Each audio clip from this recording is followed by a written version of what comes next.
2 horas después de que nació mi hija, levanté la mirada hacia mi esposo y le pedí que la cargara por primera vez. Él ni siquiera dio un paso. Permaneció inmóvil junto a la ventana del hospital, con una chamarra de mezclilla oscura y las manos en los bolsillos, observando a la bebé como si perteneciera a otra familia. Después se acercó lentamente a mi cama. Bajó la voz para que nadie más pudiera escucharlo. No puedo reconocer a esta niña como mi hija. Hace unos meses nació mi hijo con otra mujer. Mi vida ya está en otro lugar.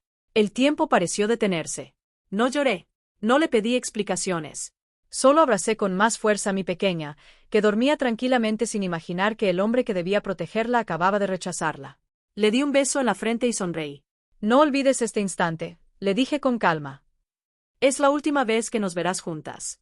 Él soltó una risa burlona. Pensó que hablaba por el cansancio del parto. No imaginaba que, antes de que terminara la mañana, mi hija y yo desapareceríamos de su vida para siempre. Y que algún día daría todo lo que tenía por recuperar lo que acababa de perder. Mi nombre es Valeria Montaño. Esta es la historia de cómo un solo día destruyó un matrimonio, rompió una familia y cambió el destino de muchas personas. 4 años antes, conocí a Emiliano Salazar en Guadalajara. Yo trabajaba como administradora en una pequeña empresa familiar dedicada a importar productos agrícolas.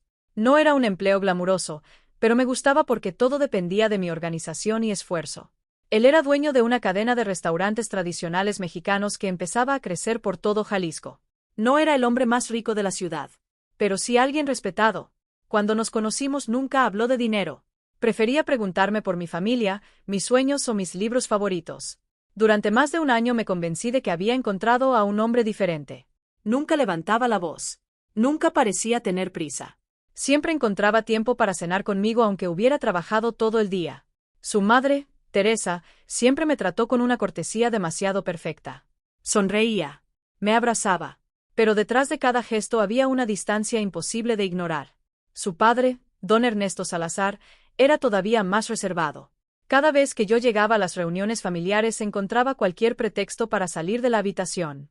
Pensé que simplemente era un hombre serio. Con el tiempo descubrí que en esa familia el silencio nunca era casual. Era una forma de ocultar problemas. Nos casamos en una ceremonia sencilla durante un fin de semana en un pequeño pueblo cerca del lago de Chapala. Nada de fiestas enormes. Nada de prensa. Nada de invitados importantes. Solo nuestros familiares más cercanos. Mientras esperábamos al juez del registro civil, recuerdo haber acomodado el cuello de su camisa porque estaba muy nervioso. En aquel momento pensé que un hombre que temblaba antes de casarse conmigo jamás sería capaz de hacerme daño. Qué equivocada estaba. Los primeros 2 años parecían perfectos. Hasta que apareció un nombre que cambiaría todo. Lucía Herrera. Era la gerente administrativa de uno de los restaurantes más importantes de Emiliano. La conocí en un festival gastronómico organizado por la empresa. Era elegante, muy tranquila, demasiado correcta. Cuando nuestras miradas coincidieron por primera vez sentí una incomodidad difícil de explicar. No parecía celos, tampoco desprecio. Era como si escondiera un enorme peso sobre los hombros. Decidí ignorarlo. Después de todo, Emiliano seguía llegando casi todas las noches a casa. Seguía recordando cada aniversario. Seguía diciéndome que era la mujer más importante de su vida. Pero poco a poco comenzaron los pequeños cambios. Llamadas que contestaba afuera de la casa. Viajes de trabajo que siempre duraban un día más. Reuniones inesperadas durante los fines de semana. Cada explicación sonaba razonable. Y justamente por eso nunca encontraba cómo demostrar que algo estaba mal. Una mañana encontré en el asiento de su camioneta un recibo de una cafetería ubicada en otra ciudad. La fecha coincidía con una reunión que, según él, había terminado horas antes. Le pregunté mientras desayunábamos. Sonrió. Inventó una historia completa en menos de un minuto. Un proveedor. Un retraso. Una reunión improvisada. Todo sonaba posible, pero demasiado preparado. Elegí creerle. Porque confiar era mucho más fácil que aceptar que mi matrimonio podía estar rompiéndose. Meses después coincidí nuevamente con Lucía durante una celebración organizada por la empresa. Mientras Emiliano conversaba con varios socios, ella se acercó para preguntarme si todavía seguíamos intentando tener un bebé. La pregunta parecía inocente, pero la forma en que evitó mirarme a los ojos hizo que algo dentro de mí se inquietara. Se despidió casi inmediatamente, como si hubiera dicho más de lo que debía. Durante casi 2 años no volví a pensar en aquella conversación. Mientras tanto, Emiliano y yo pasábamos por tratamientos médicos para lograr un embarazo. Consultas. Estudios. Esperas interminables. Él asistía conmigo a casi todas las citas.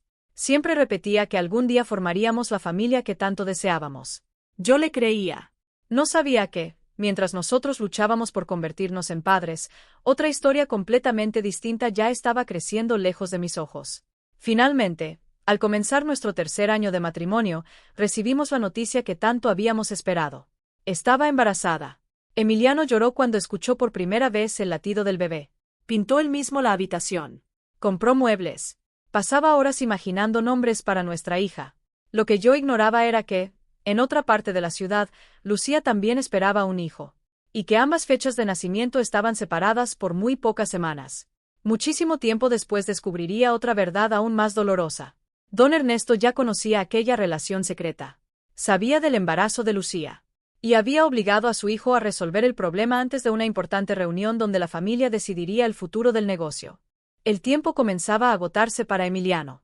Las dos vidas que había construido estaban a punto de encontrarse. La mañana en que comenzaron mis contracciones, Emiliano llegó al hospital antes que todos. Durante más de 10 horas permaneció junto a mí. Me sostuvo la mano. Me dio agua. Intentó tranquilizarme cada vez que el dolor aumentaba. Incluso les dijo varias veces a las enfermeras que estaba ansioso por conocer a su hija. En ese momento todavía no entendía que algunas personas pueden interpretar el papel del esposo perfecto, justo antes de destruirlo todo. Ahora, cuando recuerdo aquella mañana, pienso que quizá una parte de Emiliano sí hablaba con sinceridad durante el embarazo. Pero era una sinceridad pasajera. Como un actor que interpreta perfectamente su papel mientras las cámaras están encendidas y, apenas termina la escena, vuelve a ser otra persona. Nuestra hija nació a las 6:52 de la mañana. Era miércoles. Su primer llanto llenó la habitación con una fuerza imposible de describir. Sentí que mi vida comenzaba de nuevo. La abracé contra mi pecho mientras las enfermeras terminaban de revisarla. Esperé que Emiliano se acercara. Durante meses había repetido que quería ser el primero en cargarla. Pero permaneció inmóvil. Retrocedió unos pasos hasta la ventana. Pensé que estaba nervioso. ¿Quieres conocer a tu hija? Pregunté sonriendo. Ni siquiera me miró. No. Solo esa palabra. Fría. Vacía. Como si ya hubiera tomado una decisión desde mucho antes. Minutos después salió al pasillo. La puerta quedó entreabierta. Escuché fragmentos de una llamada. Una mujer hablaba con insistencia. No distinguía todas las palabras. Solo escuché a Emiliano responder en voz baja. No. Aquí no. Todavía no. Después guardó silencio durante varios segundos antes de regresar. Mucho tiempo después descubriría que aquella llamada era de Lucía. Ella se había cansado de esconderse. Quería que su hijo fuera reconocido públicamente. Ya no aceptaría seguir viviendo como un secreto. Además, esa misma mañana Teresa le había enviado un mensaje. Ella y don Ernesto iban camino al hospital para conocer a su nueva nieta. Emiliano comprendió que las dos vidas que había construido estaban a punto de chocar frente a todos. Ya no podía seguir ocultándolo. Casi 2 horas después volvió a entrar. Se había cambiado de ropa. Traía una camisa limpia y un saco diferente. No se vestía para celebrar el nacimiento de su hija. Se estaba preparando para destruir nuestro matrimonio. Se sentó frente a mí. Respiró profundamente. Y empezó a hablar.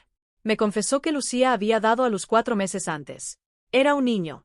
La familia Salazar ya lo conocía. Incluso habían organizado una comida para presentarlo oficialmente. Todos sabían la verdad. Excepto yo. Mi padre quiere que el negocio quede algún día en manos de un hombre, dijo sin emoción. Ellos ya aceptaron a ese niño como parte de la familia. Sentí que el aire desaparecía. Después pronunció la frase que terminó de romperlo todo. No pienso registrar a nuestra hija con mi apellido. Miré a mi pequeña. Dormía completamente tranquila. Ajena a la conversación que decidiría su futuro. No levanté la voz. No lloré. Solo hice una pregunta. Entonces, ¿ya elegiste? Él respondió sin dudar. Elegí proteger el futuro de mi familia. Lo observé durante unos segundos. Después sonreí. Una sonrisa tan tranquila que incluso él pareció confundirse. Recuerda este momento, le dije. Porque nunca volverás a formar parte de nuestras vidas. Movió la cabeza con una sonrisa burlona. Tomó su teléfono. Salió de la habitación. Y nunca volvió durante el resto de mi estancia en el hospital. Los médicos recomendaron permanecer 2 noches más en observación. Acepté. Mi cuerpo apenas respondía. Ni siquiera podía caminar con seguridad. Aquella misma noche llamé a mi prima Daniela. Vivía en Morelia. Condujo casi 5 horas para llegar antes del amanecer. No perdió tiempo preguntando si estaba bien. Simplemente tomó el control. Cargó a la bebé para que pudiera dormir. Discutió con las enfermeras cuando creyó que tardaban demasiado con mis medicamentos.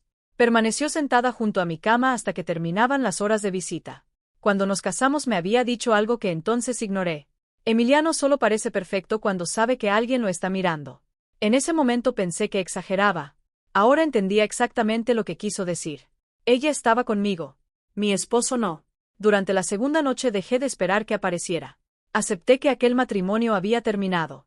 Fue también esa madrugada cuando decidí devolver una llamada que llevaba semanas posponiendo.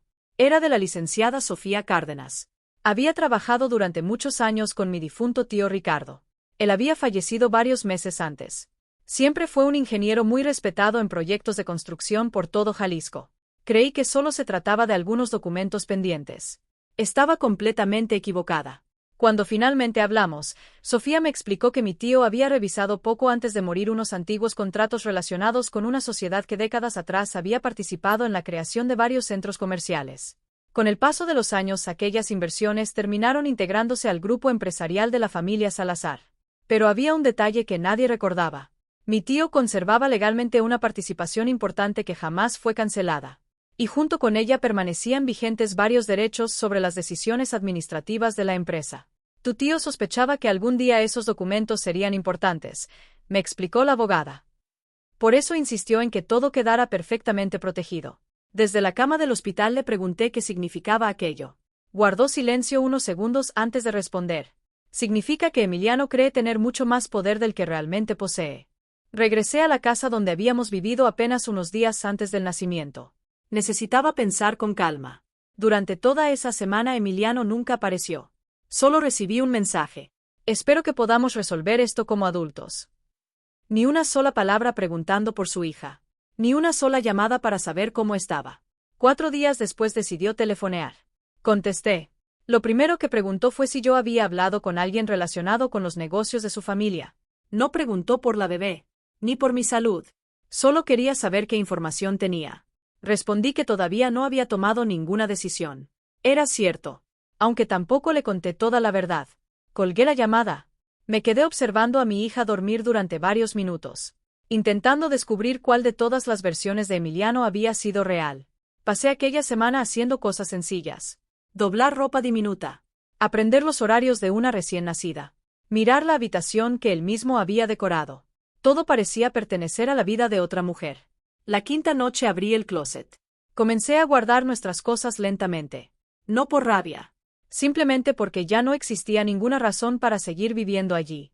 Ese fin de semana Daniela volvió para ayudarme. Renté una pequeña casa cerca de la suya. Lo bastante cerca para empezar de nuevo. Y lo bastante lejos para que Emiliano entendiera que algunas decisiones no tienen regreso. Un día después me reuní nuevamente con la licenciada Sofía. Revisamos cada documento con calma. Aquellos papeles no me convertían en dueña de la empresa, pero sí me otorgaban un derecho muy especial. Si existían acciones que pusieran en riesgo el prestigio o la estabilidad del Grupo Salazar, yo podía solicitar legalmente una investigación interna. En ese momento todavía no sabía cómo usaría ese derecho. Pero por primera vez desde el nacimiento de mi hija, entendí que ya no era yo quien estaba perdiendo el control. Cuando salí de la oficina de la licenciada Sofía Cárdenas, llevaba una carpeta bajo el brazo y una certeza en el corazón. Ya no tenía miedo. Durante semanas había sentido que Emiliano había decidido mi destino aquella mañana en el hospital. Ahora entendía que nadie podía decidir el futuro de mi hija excepto yo. Sofía no me pidió venganza. Me pidió paciencia. Las personas que viven de las apariencias casi siempre terminan cayendo por ellas mismas, me dijo mientras cerraba el expediente. Solo debemos dejar que la verdad llegue al lugar correcto. Durante el mes siguiente no hice absolutamente nada que llamara la atención. Me dediqué a mi hija. Aprendí a distinguir cada uno de sus llantos. Las noches seguían siendo difíciles. Dormía poco. Pero por primera vez en mucho tiempo me sentía en paz. Daniela aparecía casi todos los días con comida, pañales o cualquier excusa para asegurarse de que no estaba sola. Mientras tanto, Emiliano seguía convencido de que yo terminaría aceptando un acuerdo silencioso. Su abogado me envió una propuesta. Una cantidad de dinero a cambio de firmar un convenio donde renunciaba a cualquier reclamación futura relacionada con su familia y sus empresas. Ni siquiera terminé de leer la segunda página. La devolví sin una sola firma. 2 semanas después recibí otra llamada. Esta vez será Sofía. La junta anual del Grupo Salazar será el viernes. Ya aceptaron revisar la solicitud de investigación. Respiré profundamente. Había llegado el momento. El edificio corporativo estaba lleno de periodistas y socios. Era el evento más importante del año para la empresa. Don Ernesto caminaba con la seguridad de quien siempre había tenido el control. Teresa saludaba a los invitados con una sonrisa impecable. Emiliano hablaba con inversionistas mientras Lucía permanecía discretamente a unos metros de distancia con su hijo. Yo entré acompañada únicamente por Sofía. Muchos rostros mostraron sorpresa. Nadie esperaba verme allí, mucho menos con una solicitud legal perfectamente válida. La reunión comenzó con los informes financieros habituales. Todo parecía desarrollarse con absoluta normalidad, hasta que uno de los consejeros pidió tratar el siguiente punto del orden del día. Solicitud formal para revisar posibles conductas que representan un riesgo para la estabilidad y reputación del Grupo Salazar. El salón quedó en silencio. Sofía entregó la documentación. No contenía rumores. No contenía opiniones. Solo pruebas. Viajes pagados con recursos de la empresa. Facturas. Mensajes. Fechas. Documentos que demostraban que Emiliano había utilizado personal, vehículos y cuentas corporativas para mantener una relación paralela durante años. También demostraban que varios directivos conocían la situación y decidieron ocultarla. Los miembros del consejo comenzaron a hacer preguntas. Muchas preguntas. Don Ernesto perdió por primera vez la serenidad. Intentó suspender la reunión, pero el reglamento interno no se lo permitió. Durante casi 2 horas revisaron cada documento. Al finalizar, el presidente independiente del consejo habló con absoluta claridad. Lo que está en discusión no es una infidelidad. Es el uso indebido de recursos corporativos y la ocultación deliberada de información que podía afectar las negociaciones con inversionistas. La resolución fue inmediata. Emiliano fue separado de todas sus funciones ejecutivas mientras concluía la investigación. Don Ernesto recibió una sanción administrativa por haber ocultado información relevante. La empresa anunció públicamente un proceso de reorganización para proteger su imagen. Nadie gritó. Nadie discutió. Simplemente perdieron el poder que creían intocable. Cuando salí del edificio escuché que alguien pronunciaba mi nombre. Era Emiliano. Corría hacia mí con el rostro completamente diferente al hombre seguro que había entrado aquella mañana. Valeria, espera. Me detuve. No por él, sino porque ya no tenía razones para huir. Se quedó frente a mí durante varios segundos. Parecía buscar las palabras correctas. Nunca imaginé que llegaríamos hasta esto. Lo miré sin decir nada. Cometí un error. Negué suavemente con la cabeza. No. Cometiste cientos de decisiones. Un error ocurre una vez. Lo tuyo duró años. Bajó la mirada. Quiero conocer a mi hija. Aquellas palabras llegaron demasiado tarde. El día que nació tuviste esa oportunidad. La rechazaste. Intentó acercarse. Puedo cambiar. Sonreí con tranquilidad. Eso espero. Pero ya no por nosotras. Subí al automóvil. Mientras cerraba la puerta lo vi quedarse inmóvil en la banqueta. Era la primera vez que entendía lo que significaba perder algo para siempre. Los meses siguientes fueron sorprendentemente tranquilos. El divorcio avanzó sin grandes conflictos. El juez estableció la pensión correspondiente para la niña conforme a la ley. Yo nunca intenté impedir que Emiliano solicitara un régimen de convivencia. Pero él dejó pasar una audiencia. Luego otra. Y después dejó de presentarse. Con el tiempo comprendí que era más sencillo vivir con la culpa que enfrentar todos los días las consecuencias de sus propias decisiones. Lucía tampoco permaneció mucho tiempo a su lado. Cuando el dinero y el prestigio desaparecieron, la relación que ambos habían construido sobre secretos comenzó a romperse. 1 año después supe por conocidos que habían terminado separándose. Cada uno siguió su propio camino. Yo también seguí adelante. Con una parte de la herencia de mi tío Ricardo abrí una pequeña empresa de asesoría para negocios familiares. No era enorme.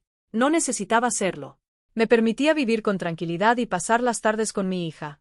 Daniela seguía apareciendo sin avisar, exactamente igual que siempre. Nuestra casa estaba llena de risas, de juguetes, de dibujos pegados en el refrigerador. 5 años después, Marisol comenzó el jardín de niños. Una tarde regresó con una tarea. Debía dibujar a las personas que formaban su familia. La observé tomar sus colores. Se dibujó primero a ella. Después me dibujó a mí. Luego añadió a Daniela. Y finalmente a nuestro viejo perro rescatado. No dejó ningún espacio vacío. No preguntó por nadie más. Cuando terminó, levantó el dibujo con orgullo. ¿Te gusta, mamá? Sentí un nudo en la garganta. Era el dibujo de una niña feliz. No de una niña incompleta. La abracé con todas mis fuerzas. Es la familia más bonita que he visto. Aquella noche, mientras ella dormía, pensé nuevamente en la habitación del hospital donde todo había terminado. Durante mucho tiempo creí que ese había sido el peor día de mi vida. Ahora entendía que, en realidad, había sido el primer día de mi libertad. Porque algunas personas creen que abandonar a alguien las hace más fuertes. Pero la verdadera fuerza pertenece a quien encuentra el valor para empezar de nuevo sin odio, sin venganza y sin mirar atrás. Emiliano perdió una empresa. Perdió el respeto de su familia. Perdió la confianza de quienes trabajaban con él. Pero la pérdida más grande nunca apareció en ningún contrato ni en ningún balance financiero. Fue perder la oportunidad de escuchar a una pequeña niña llamarlo papá. Y ese vacío, ningún dinero podría llenarlo jamás.